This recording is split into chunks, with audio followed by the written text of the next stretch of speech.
Welcome to everybody. આપણે આપણે YouTube channel exam દોસ્ત બિલાલ મેમનમાં એક હમણાં સિરીઝ ચાલુ કરેલી છે કે જેમાં જીસેટના ઇતિહાસ વિષયના વિદ્યાર્થીઓ માટે ખૂબ જ કામની છે. તેમાં આપણે ઓલ્ડ પ્રીવિયસ ક્વેશ્ચન હાલમાં 2025ના જોઈશું. તેમાં પ્રશ્ન નંબર 1 જોઈએ તો કોઈ પણ પૂરા સ્થળનો કાલાનુક્રમ નિશ્ચિત કરવા માટે નીચેનામાંથી વિકલ્પો સૌથી કયો ઉપયોગી છે? તો જેમાં આવશે કે ઊભું ઉત્ખનન. નેક્સ્ટ ક્વેશ્ચન જોઈએ તો કે પતંજલિના મહાભાષ્યના કાળ નિર્ધારણ માટે એમાં આવતો કોનો સંદર્ભ ઉપયોગી છે?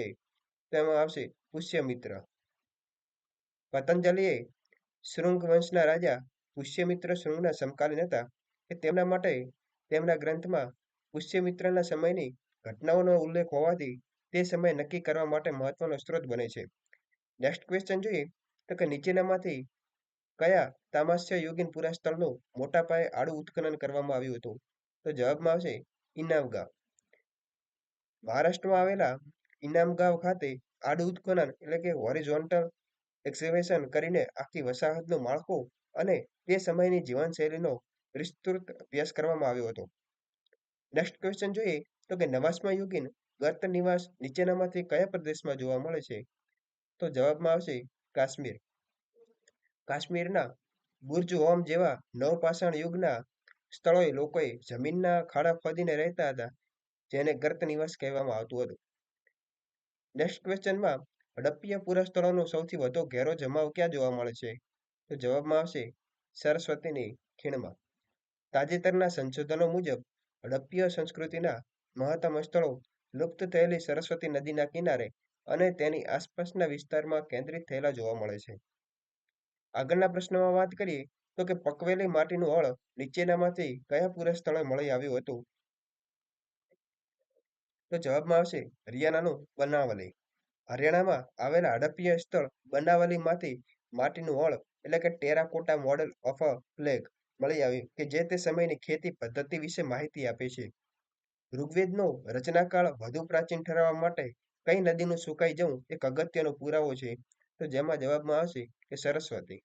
ઋગ્વેદમાં સરસ્વતી નદીને અતિ પવિત્ર અને વહેતી નદી ગણવામાં આવતી કે આ નદીનું સુકાઈ જવું એ વૈદિક કાળના સમયના પુરાવા તરીકે ઇતિહાસમાં મહત્વનું ગણાય છે. નેક્સ્ટ ક્વેશ્ચન જોઈએ તો કે ડોલમેન શું છે?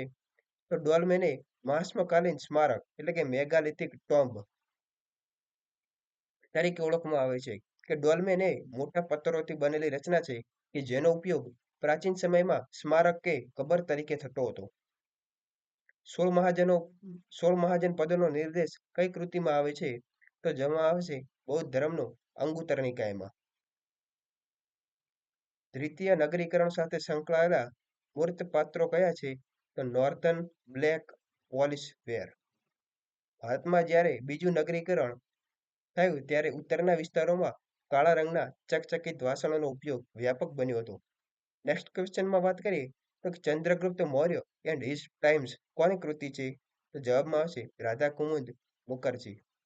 પ્રસિદ્ધ ઇતિહાસકાર આર કે મુખર્જીએ ચંદ્રગુપ્ત મૌર્યના જીવન અને તે સમયના સામાજિક રાજકીય પરિસ્થિતિ પર આ મહત્વનું પુસ્તક લખ્યું છે. પ્રશ્ન નંબર 12માં જોઈએ તો કે અશોકના સ્તંભ ચૂનાના પથ્થરમાંથી નિર્માણ પામ્યા છે. આ પથ્થરનો સ્ત્રોત કયો હતો? તો જવાબમાં આવશે ચુનારના પર્વતો.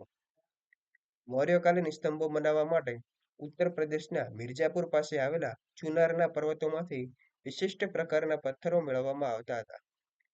નેક્સ્ટ ક્વેશ્ચનમાં વાત કરીએ તો શૃંગ રાજાઓના નિર્દેશ નીચેનામાંથી કઈ કૃતિમાં જોવા મળે છે?